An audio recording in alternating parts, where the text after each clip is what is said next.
Hello and welcome to another episode of Scott Reads Comics. Today I'll be covering Conan the Barbarian, number 11, published in 1971 by Marvel Comics.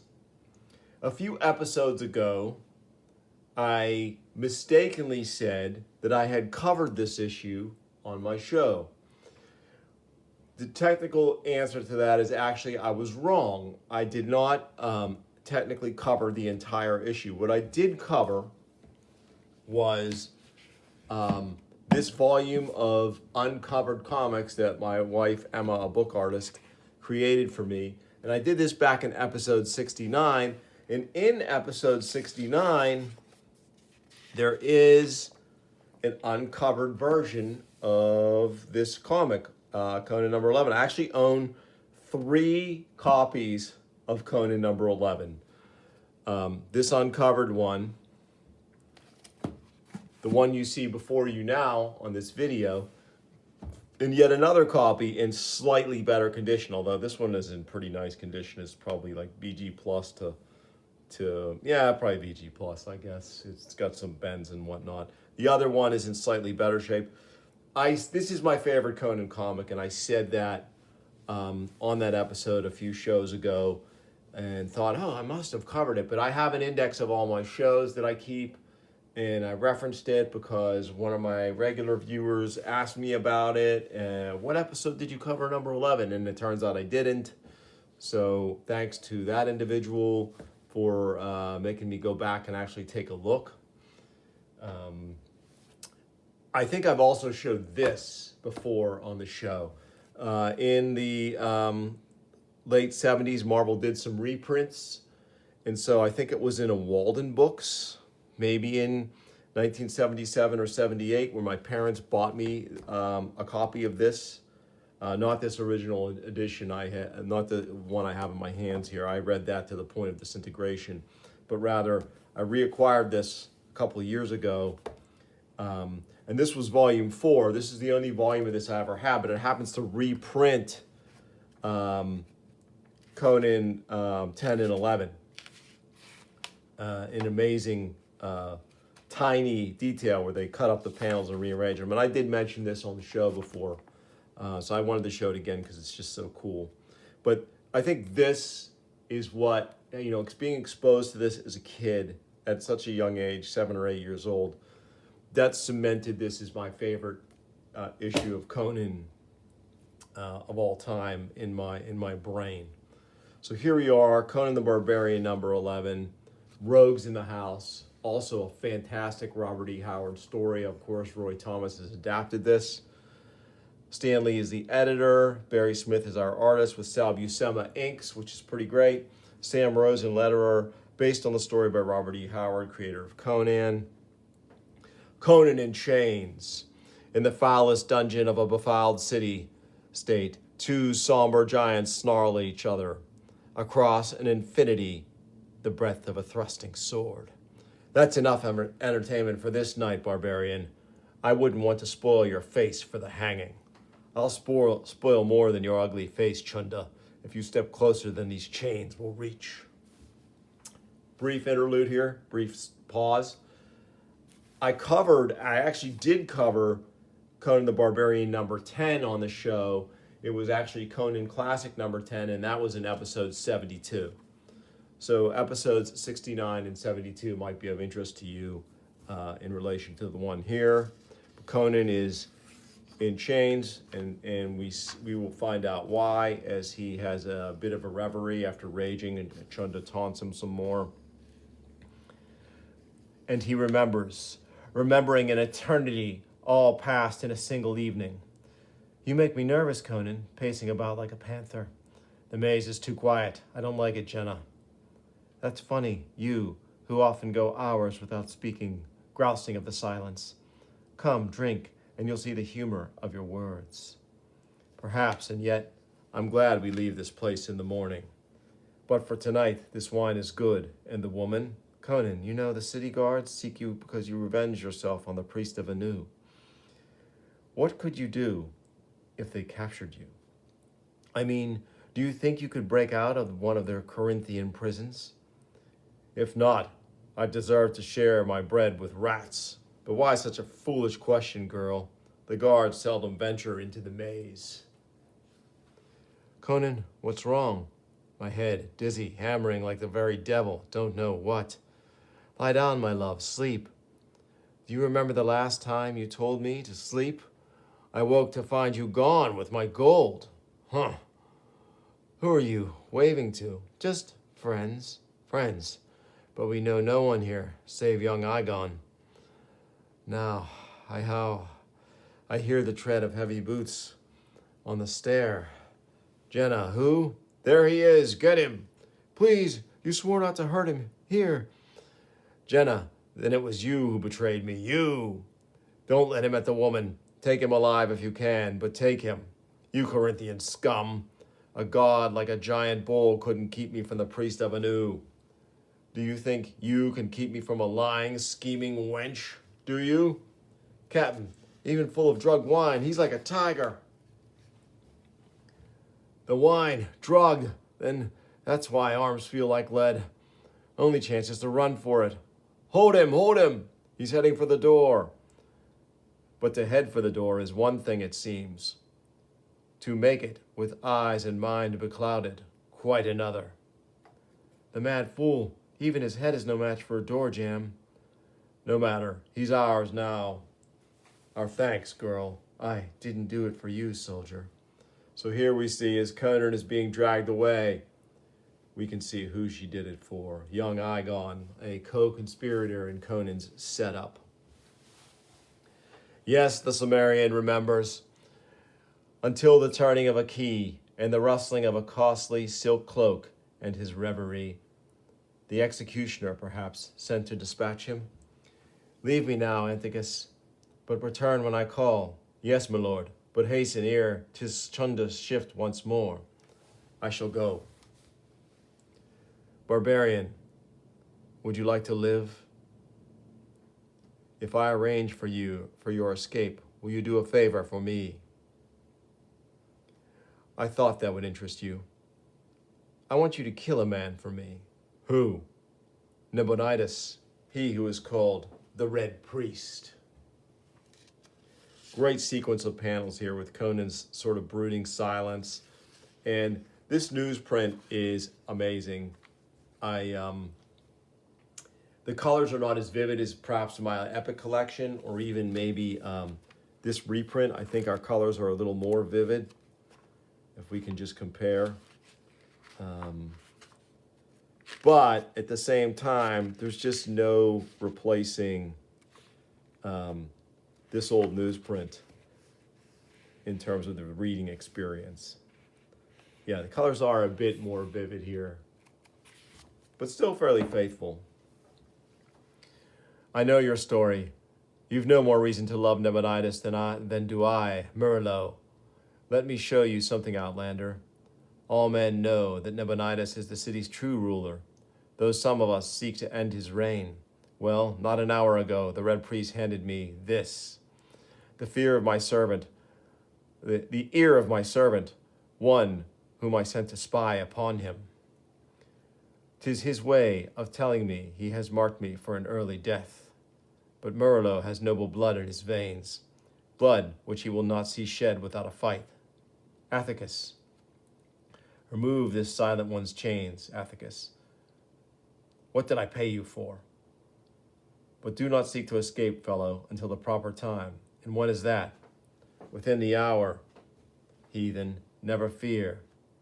Freed of his shackles, the black-maned barbarian stretches mighty arms, looming gigantic in the dungeon's gloom.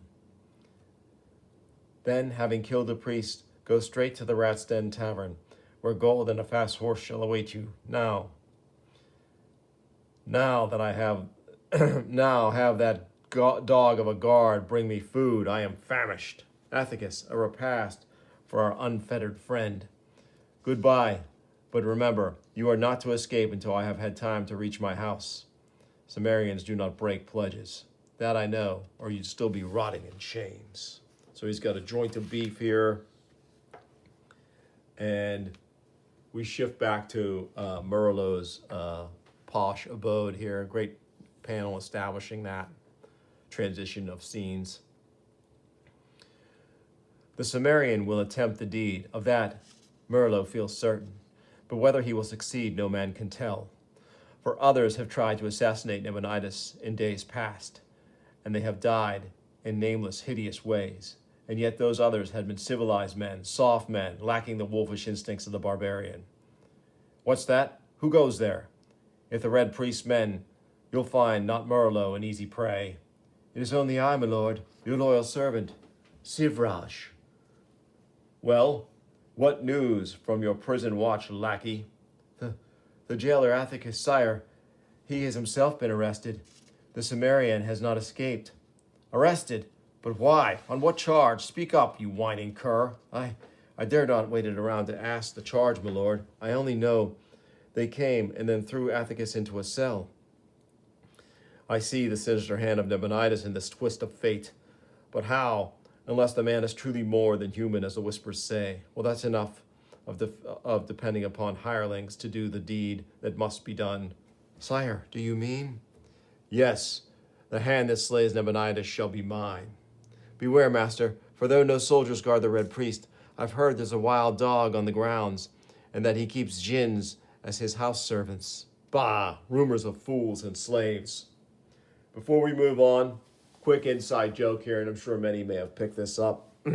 Sivraj is actually an anagram for Jarvis, who is, of course, the Avengers' manservant. So Merlot has a manservant named Sivraj, and he even looks vaguely like Jarvis here. Of course, a Hyborianized Jarvis, and his choice of attire is a little interesting. So Merlot shows up at the Red Priest's walled the grounds of the walled grounds of the Red Priest mansion, and he makes an attempt. Why, most of all, do visions of demons and devil spawn leap to his cultured mind when he hears behind him a low and throaty snarl. All shall be made known to you anon. But now, what of Conan, who sits impatiently in his night dark cell? Ho, guard, isn't it about time you let me out of here? Silence, long hair. I don't need your jest to keep awake. Huh? Chunda. Thought I smelled something. Where is Athicus? Arrested and taken away. Pig, and good riddance. It seems he paid no taxes last year, and so, where did you get that food? No answers, eh? Then Chunda will soon beat one out of you. So, Chunda makes the mistake of getting too close to an unfettered barbarian. You're not wearing chains. I told you what I'd do if you stepped close enough, dog, and I always keep my vows. But then, as Conan breathes free air once more, his own words return to haunt him, for he knows full well that he owes his precious freedom to the man Merlot, that he stands directly or not in the man's debt, and debts must be discharged eventually. But first, he makes for the maze, a labyrinth of back alleys and devious ways, of furtive sounds and nauseous stenches. For sewers are unknown in the maze, where mud and filth mingle in reeking puddles. Yet no stench can match the deed of one who has betrayed her lover, betrayed the man who oft has saved her life. It's Jenna, whom the barbarian seeks out this night. Jenna and one other. Stay here, Jenna, while I get a fresh supply of wine for our celebration. What? Who the devil? You? Don't fear for your life yet, Igon. First, give me that knife belt. Now you may fear. You're a fool, barbarian, to let me regain my breath. I don't know why they let you out of prison. But since they didn't get around to beheading you, I will. What? Missed. Blast your bones, why don't you stand still? I've no more time to waste on you, dog. No time at all. There are other scores to pay. Just incredible storytelling from Barry Smith and Sal Buscema on this sequence of the battle between Conan and Igon. Just amazing. And this, imagine me, a 7 or 8 year old kid, reading this in my little room. I was just blown away by this next scene. Incredible. Jenna, I've come for you, wench. Conan, how did you get here? And where is Igon? Where is Igon? You've killed him. But why? Why? He was on his way to the prison to rescue you. Why, you lying little... No, it's true, I swear it. Besides, I knew you'd escape. You told me you could, remember? Poor Jenna. The truth would stick in your throat if ever you tried to tell it.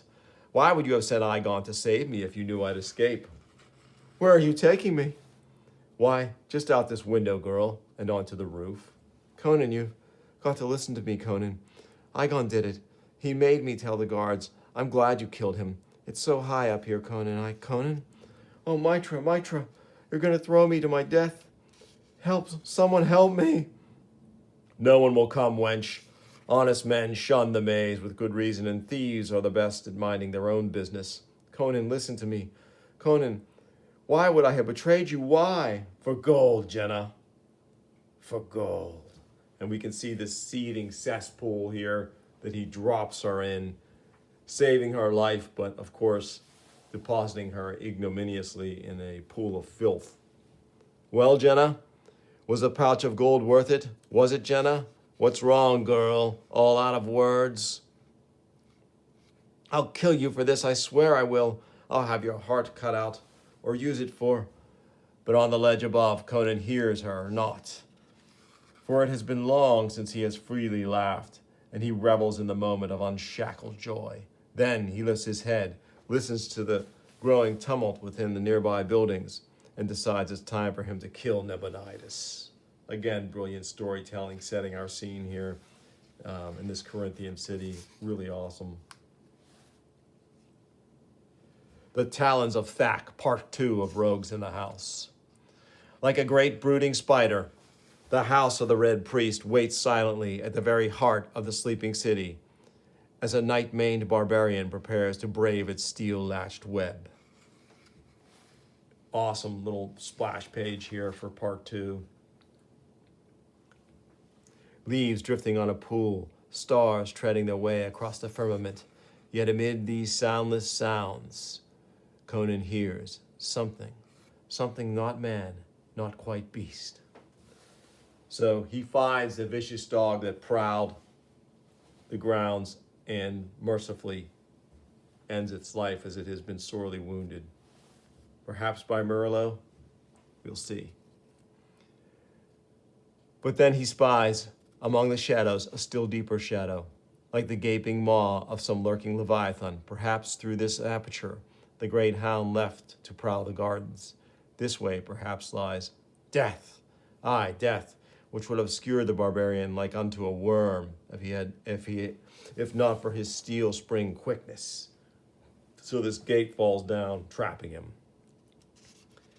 As it is, he is trapped, living, and he senses a subtle difference in who is hunter and who the hunted.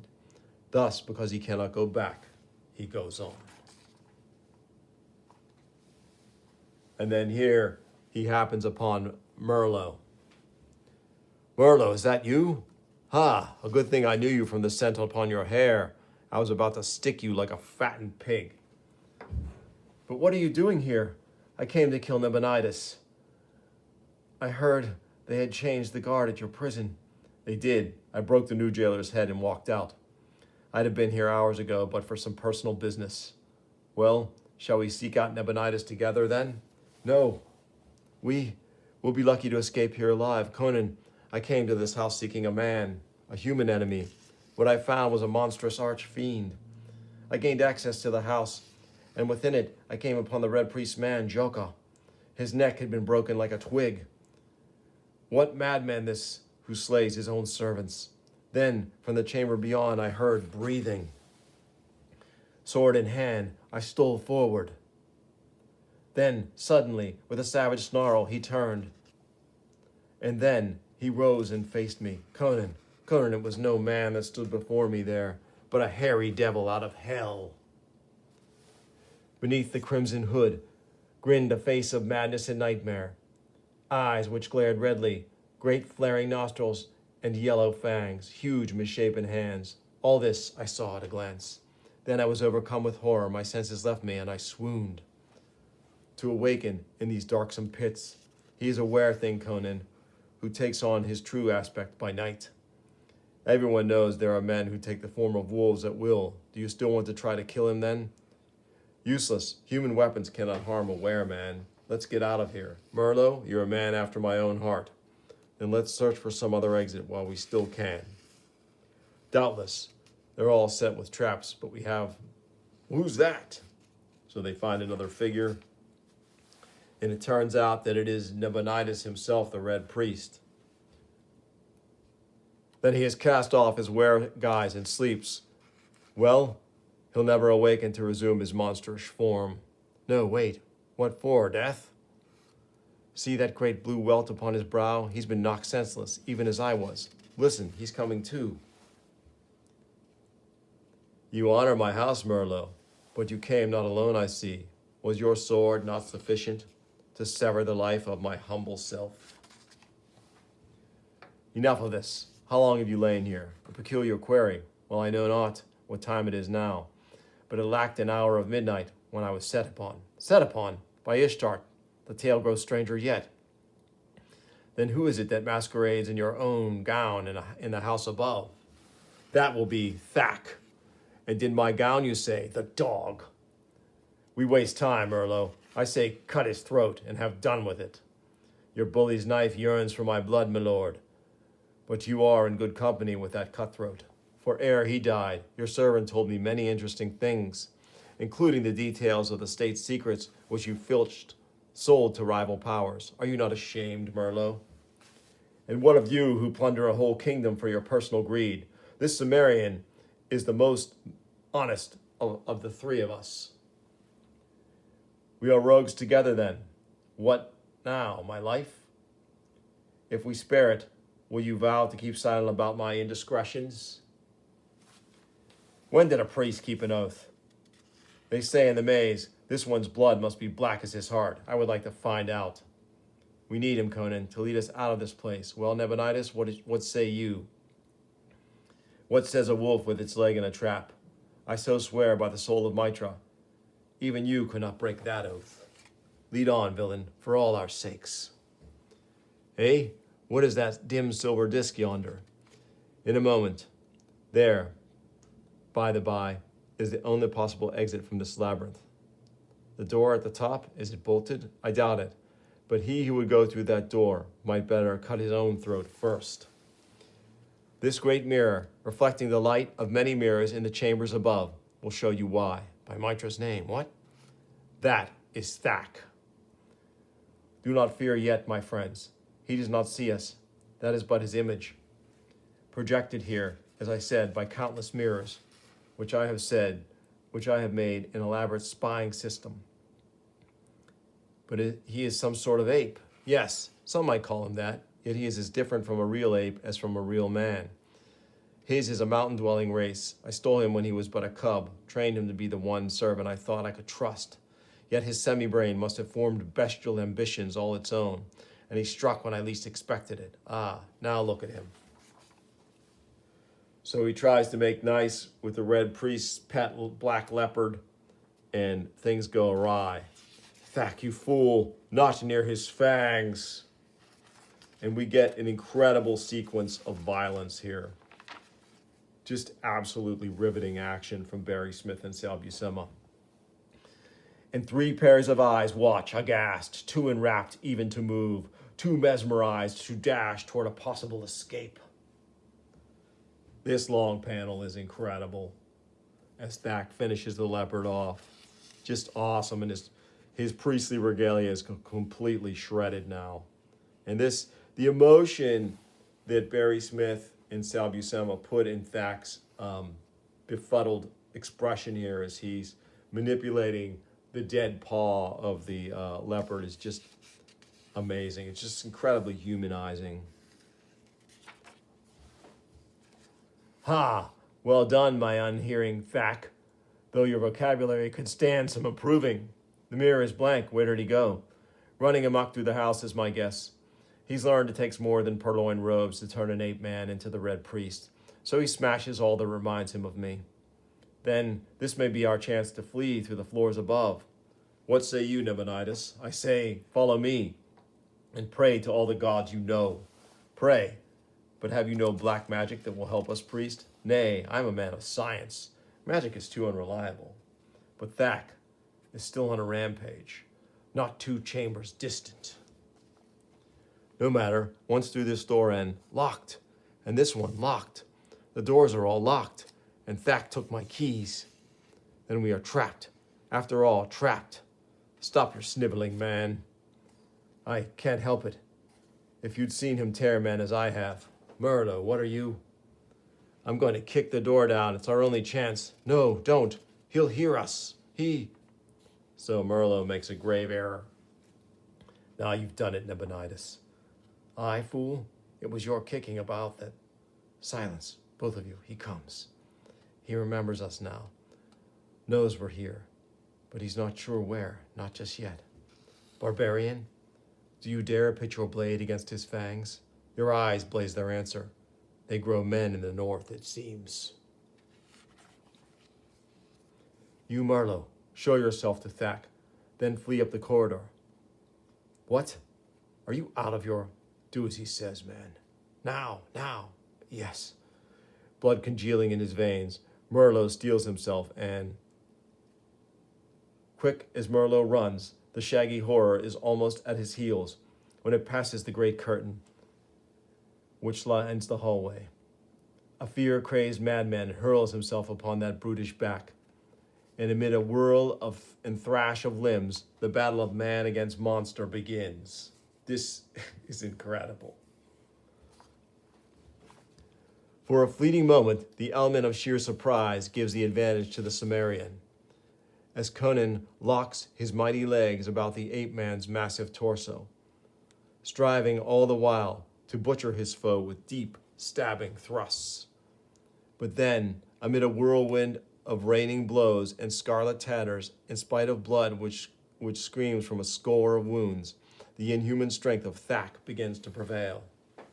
Merlo, help your hireling, fool, or else he is a dead man. I cannot. They thrash about so I might strike the barbarian instead. Then, as naught save gas for breath fill the silence once more, the monster's great misshapen arms whip wildly backward, close like living clamps about Conan's straining form. And slowly, inexorably, he begins to drag the Cimmerian around in front of him. Gods, the ape has taken punishment enough to kill 12 men. But unless Conan strikes some vital spot and quickly, Thak will finish him. And after him, his companions. Perhaps Conan hears the fearful whispers as he fights like a wild beast. His blade again and again, his blade biting again and again at the ape-man's gleaming chest. Yet it is not the face of Thak alone he sees, as those gaping jaws draw nearer, but the grinning specter of death. And then, I dare wait no longer. I think I see an opening. Mitra, help us if you are wrong. If I am wrong, priest, then nothing can save us this night, least of all holy Mitra. A blow hard enough to have brained a human being, yet it glances from Thak's slanted black skull, causing him to merely relax his rending death grip for the briefest moment. But in that moment, now, monster, we'll see if you have a heart. Grr. Ah, it seems you found it, Conan. Here, let me help you. When I cannot stand alone, it will be time to die. Still, I'd give much for a flagon of wine. You shall have 100 flagons, barbarian. But hold, there is still life in the hairy dog. By Crom, if a sword plunge into his heart will not kill him. Yet there is no bloodlust left now in those crazed eyes, but merely a grim, terrible pathos, a pathos swiftly hidden behind the swirling black mists of death. I have slain a man tonight, not a beast. I will count him among the chiefs whose souls I have sent to the dark, and my women shall sing of him. That might be the single greatest line of dialogue in any Conan comic. Just incredible. I found my keys, dropped by Thak early in the battle. Then let's all share that flagon of wine, eh? Aye, and then I'll be gone from this house, from the city. Merlo, you mentioned a horse waiting for me at the rat's den. It's already there. Yes, but first, my friends, I'll fetch some bandages. Good. Then I'll dress those talon wounds of yours, Conan, and Nabonidus, Rogues together we were, but not fools together. You were the fool, Merlot, you and your barbarian. Conan, stop him. Stop me? How? Can your wild men walk through a ring of fire? What treachery is this? You swore, and I warned you never to trust a priest, Merlot. You lack the taste for subtlety, Cimmerian. I vowed merely not to tell the king about Merlot's little secrets. I said nothing about not disposing of him myself. But Conan has something else in mind. Priest, you talk too much and act too slowly. His blood was red after all. We are both safe now, but we'd best go in case the night watch heard us cry. Where are you bound, Conan? I'm still bound for Argos in the sea. There's many a road I want to travel before I walk the path which Nabonidus walked this night. And that is that. What an amazing tale. Incredibly well told. We have a fantastic letters page too, including letters from Fred Hembeck, who would of course become an amazing artist in his own right and a great comic artist. And I don't know if this is Tom Payer who became a writer in comics, but I'm going to guess that it is. So pretty great for the letters from those two.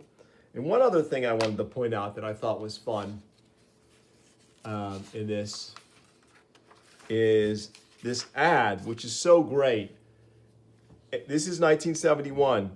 Here is a young Arnold Schwarzenegger hawking some weightlifting plan. And 10 years later, he would be playing Conan. Here he is in perhaps the greatest Conan story, a comic book adaptation of all time. And here's Arnold Schwarzenegger right in there. Very cool. Super bit of fate, coincidence, whatever you want to call it. But yeah, that was Conan number 11, Rogues in the House, The Talons of Thak. I hope you enjoyed it. If you did, please like and subscribe. Tell your friends. I'll bring you more soon on Scott Reads Comics. Thanks for watching.